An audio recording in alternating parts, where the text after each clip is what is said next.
Hey everyone, and welcome back to another video. And in this video, I'm going to show you how to remove an app from your Samsung CU7000 TV. Now this video is going to be particularly useful for individuals. Let's say that you want to go ahead and remove an app. Maybe you don't watch HBO Max a lot, or maybe you don't use Hulu at all. How do you actually go ahead and remove those apps? Now this video is going to be short, sweet, and simple, guys. There's not going to be a lot of steps involved. But in order to do this, what you're first going to do is highlight the app that you want to go ahead and move. So let's say, for example, Hulu. And then with your Samsung TV remote, you want to click and hold the center button here until this option appears.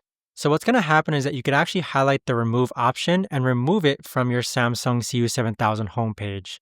But there you have it, guys. That right there is the best and easiest way that I know of to actually go ahead and remove the app from your Samsung CU7000 homepage.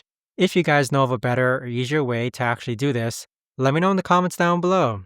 I would love to know. Thanks so much for watching, everyone, and I'll see you guys all in the next video.